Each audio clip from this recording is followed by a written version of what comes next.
Good morning, New York. Good morning to the 5 boroughs. Good morning to everybody sitting in traffic on the BQE right now, pretending that's somehow different from every other morning. It is not, but we love you anyway. This is Michael Hale. You are locked in with Red Zone Radio, the only station in this city that gets up before the sun does and actually enjoys it. It is 6 o'clock on a Tuesday morning in April 2026, and we are here. Jenny is here. The coffee is here. Everything is exactly as it should be. Jenny, how we doing? I'm doing great if you ignore the fact that I got approximately 3 hours of sleep last night. What happened? My upstairs neighbor. I'm convinced this man doesn't sleep. I heard what sounded like furniture being moved across a hardwood floor starting at midnight, and it did not stop until almost 2 in the morning. I am talking heavy furniture. I am talking dresser-level movement. In New York City, that is genuinely in the top 3 most normal things you could tell me. And that is exactly why I will never leave. That is the New York spirit. You get zero sleep, something baffling happens above you, and you show up anyway. All right, let's get into the morning. Weather first, because it actually matters today. We're sitting at 54 degrees right now in the city, going up to about 61 this afternoon, partly cloudy, no rain, which I will take without complaint after last week. Traffic is doing what traffic does. The BQE is congested from the Gowanus all the way up toward the Kosciuszko Bridge, which means if you're coming in from Brooklyn or Queens, you should have left 10 minutes ago, and you probably didn't. The FDR has a slow stretch near 34th Street. Holland and Lincoln tunnels are showing some unusual morning volume, which we'll keep an eye on. And subway riders, the MTA wants you to know that the 4, 5, and 6 trains are delayed due to what they are officially calling signal issues at an undisclosed location. Undisclosed. They don't know where the signal problem is, they just know there is one. We trust the process. The MTA is nothing if not honest about being completely lost. I respect it in a strange way. All right, let's look at the morning news before we get into everything else, because we've got a lot going on. Sports, we have to talk about the Mets. There are some things I cannot let go uncommented. But first, this just came across the AP wire in the last few minutes, and I want to mention it because it showed up in 3 separate bulletins in about 10 minutes, which is a little unusual. There are reports coming in of what authorities are describing as civil disturbances, violent in nature, happening in Atlanta, Chicago, and Los Angeles this morning. All 3 cities, all roughly within the same window of time. Now, the wire copy right now is thin. It doesn't give a lot of specifics. The language is unprovoked attacks on members of the public in multiple locations, which, again, 3 major American cities, early Tuesday morning. 3 cities at the same time, though. That feels like a lot. It's a lot of geography, I'll give you that. But we're talking about cities with millions of people in each of them. Something can happen in Atlanta at 6 in the morning, and something can happen in Chicago, and they don't necessarily have anything to do with each other. Big cities, early hours, sometimes people make terrible decisions simultaneously. That happens. You're very calm about this. I have been in news radio for 22 years. The first rule is don't catastrophize a wire report before you know what's actually in it. Rule 2 is get more information. We're working on Rule 2 right now. Devin is behind the glass doing exactly that. When we know more, you'll know more. In the meantime, the Mets. No. 3 errors. In 1 inning. The 6th inning, specifically. I don't want to talk about it. You told me last week this was their year. I have never said those words in that order. I have it written down, Jenny. I have a physical record. Let's take calls. Let's take calls. Phone lines are open this morning. You've got something on your mind? You want to talk traffic, news, sports? The general, beautiful madness of being alive in New York City in 2026? We are here for it. Let's go to, we've got somebody coming in from the Bronx. You're on with Michael Hale on Red Zone Radio. Hey, yeah. Good morning. This is Marcus. I listen to you guys every day. Hey, Marcus. Good morning. What's on your mind? Yeah, so I'm on my way to work right now. I'm on the Cross Bronx coming past the stadium area, and I wanted to mention something because it was just kind of strange, and I didn't know if anybody else was seeing it. What did you see? There's a group of people standing in the road, not the sidewalk, in the road, like 6 or 7 of them. Not doing anything, not holding signs, not protesting, just standing there, and I had to slow way down because they weren't moving. A cop car came down the block, went right past them, didn't stop, didn't even slow down, like they didn't register it. You think they might have been waiting for something? Maybe a delivery, construction? I mean, that's what I thought at first, but there was nothing there. No truck coming, no reason for them to be in the road. And the way they were standing was just, I don't know, off. Like they weren't talking to each other. They were just there. All right, Marcus, you stay safe out there. Might want to take the Major Deacon if the Cross Bronx is getting weird on you. Yeah, maybe. I'll call back if I see anything else. Please do. Be safe. Strange morning on the Cross Bronx. Honestly, that's most mornings on the Cross Bronx. Let's keep moving. We've got a lot of texts coming in this morning, too. Devin is pulling those up. We got one from a listener in Harlem who says there's an unusual number of people on 125th Street for 6 in the morning. Another one from someone in Astoria saying there's a police presence on their block that wasn't there when they went to bed. And we've got a few people asking about those AP reports. Is it serious? What does it mean? We'll get to all of that. And we should say Devin is monitoring the wires and we're waiting on some more specific information. As soon as we have it, we'll put it on the air. What we can say right now is that the situation in those 3 cities is still being described in very general terms. Authorities haven't given press conferences yet. The CDC statement, and yes, the CDC has weighed in, which is notable, describes it as behavioral, possibly pathogen-related. That's a very preliminary characterization, and it could mean a lot of things. When you say the CDC is calling it behavioral, they're suggesting the people doing the attacking may be under the influence of something, some kind of substance or illness that's causing extreme aggression. We've seen this with certain synthetic drugs over the past few years. It's a plausible explanation. Okay, that makes sense. Or it's the government's polite way of saying they don't know yet, which is also very plausible. We'll watch it. Let's go back to phones. We've got somebody calling in from Brooklyn. Go ahead, you're on Red Zone. Hi, yes, I'm a nurse. I work at Kings County Hospital, and I'm calling because I think people should know that we have had a very unusual morning in the emergency department. What are you seeing? Since I came on shift at 4 this morning, we have had 6 patients come in with bite injuries, severe ones, human bites, and in every single case, the person who bit them is gone. Left the scene, nobody can find them.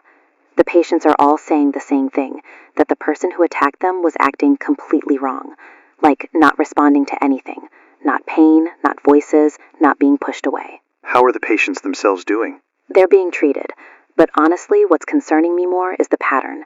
6 patients in 2 hours with the same story. We're getting calls from other departments in the city too. My colleague was texting me this morning saying Bellevue is seeing the same thing. I think people should be careful this morning. I know that sounds vague. I don't have a better way to say it. You're doing the right thing by calling. Are hospital authorities issuing any statement yet? Nothing formal yet. That's kind of why I'm calling you instead of waiting. Understood. Thank you for letting us know. Please be safe. Thank you. That was a nurse calling in from Kings County Hospital in Brooklyn describing an unusual number of bite-related incidents in their emergency department since 4 this morning, and noting a potential pattern across multiple hospital facilities. We want to be very clear. This is one person's account, and we are seeking official comment from hospital administrators and city health officials, but we are going to report what we hear from people on the ground and let you draw your own conclusions. Jenny, Devin's got something? Yeah, there's a follow-up AP bulletin coming through right now. The language has changed a little from the first one. It now says, let me read this exactly, multiple law enforcement agencies in affected cities report encountering individuals who display extreme physical aggression and appear non-responsive to standard de-escalation techniques, including verbal commands and physical force. Non-responsive to physical force. That's a specific phrase. That is a specific phrase. That can mean a lot of things. PCP, synthetic adrenaline compounds, some of the newer street drugs in 2026 are incredibly potent. You've got people who genuinely don't feel pain or respond to normal restraint attempts. We've covered that story more than once. In 3 cities simultaneously. In 3 cities simultaneously, yeah. And now possibly here. We don't have confirmation it's here.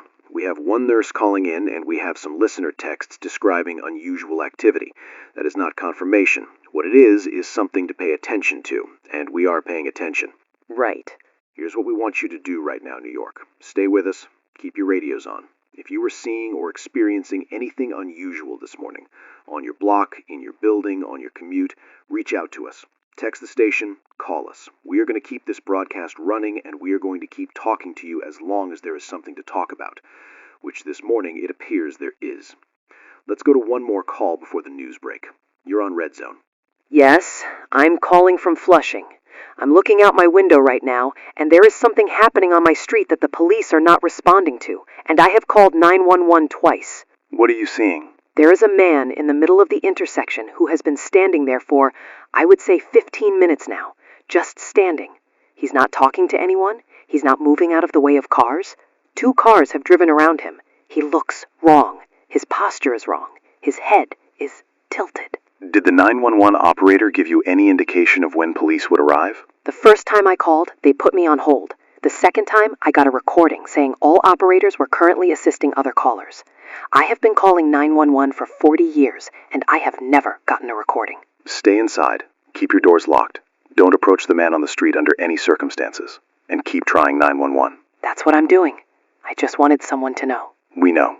Thank you for calling. We are at 6:58 this morning, coming up on the 7 o'clock hour. Here's where we stand. We have wire reports of significant violent incidents in Atlanta, Chicago, and Los Angeles. We have a CDC statement flagging a possible pathogen connection. We have listener reports and one medical professional account from within New York City describing patterns that are unusual. We have 911 systems apparently under strain in at least one borough. We do not yet have an official statement from the mayor's office, the governor, or any federal agency specifically addressing the situation in New York. We are working to get those statements. In the meantime, we are asking everyone to be alert this morning. Something is going on. We don't know exactly what yet, but we are going to find out. 7 o'clock, Red Zone Radio. Michael Hale with you on what is turning into a very unusual Tuesday morning. Jenny is here, Devin and the team are monitoring everything that's coming in, and we are going to keep bringing you everything we know as we know it. I want to quickly recap for anyone who's just joining us, because we've been getting a lot of people tuning in over the last half hour. Since approximately 4 this morning, there have been reports of violent attacks in Atlanta, Chicago, and Los Angeles. The CDC has issued a preliminary statement referencing a possible unidentified pathogen. Here in New York City, we have received calls from a medical professional at Kings County Hospital describing an unusual number of bite-related injuries in their ER, as well as multiple listener accounts of strange behavior in the Bronx, Queens, and Brooklyn. We are actively seeking official comment from city and state authorities. That is where we are, and we continue. And the phones are, Devin is telling me we've had more incoming calls in the last hour than we typically get in an entire morning show. So people are watching this. People are watching this, and we hear you. Let's go back to our field correspondent Dana Chen, who was positioned near Atlantic Terminal in Brooklyn. Dana, what are you seeing now? Michael, the situation here has changed in the last 20 minutes. The police cordon that I described earlier has expanded significantly. It's now covering closer to 5 or 6 blocks from where I'm standing. There are more officers here than when I arrived, and I'm now seeing what appear to be plainclothes personnel. I can't confirm if they're federal or city, moving through the perimeter. I have still not received any comment from officers on scene. Can you describe the atmosphere? Is it tense? It is tense. There are residents from the surrounding buildings who have come out and are standing on the sidewalk, and they're asking questions that nobody is answering. I spoke with a woman who lives in one of the apartments on the edge of the cordon. She said she heard screaming from the street around 5:30 this morning. She thought it was a fight. She said it didn't sound like a normal fight. What does that mean, didn't sound like a normal fight? She said, and I'm quoting her, "It didn't stop the way a fight stops. It just kept going." And then she said she heard something she couldn't describe, and then it got quiet very fast. She paused. "I'm going to be honest with you, Michael. Something happened here this morning, and nobody is telling me what it is. That by itself is a story." Stay where you are, stay safe, and keep us updated. Will do. Dana Chen from Brooklyn. We're going to check back with her through the morning. In the meantime, the phones. Let's go. You're on Wed Zone. Hey, it's Marcus again, from the Bronx. Marcus, you called back. Where are you now? I abandoned the car. I'm on foot. I couldn't keep sitting on the bridge. The traffic stopped completely and it wasn't moving, and I watched something happen on the street below the bridge that I needed to move. What did you see? There was a woman. She came out of what looked like a bodega on 149th Street, and she was running. and behind her there was a man following her, and he wasn't running the way a person runs when they're chasing someone. He was walking, but not normal walking, like deliberate. Before we go any deeper into this transmission, we need to tell you something. This episode is over an hour long, but because the channel has been demonetized, the full story is now available on our Patreon. That means if you want the complete broadcast from start to finish, you can listen to the whole thing there. No ads, no breaks, just the full Red Zone radio story the way it was meant to be heard. Patreon members also get early access to upcoming stories, exclusive broadcasts, behind-the-scenes content, and more ways to support the station. So if you want the full ad-free episode, check out the Patreon link in the description and pinned comment.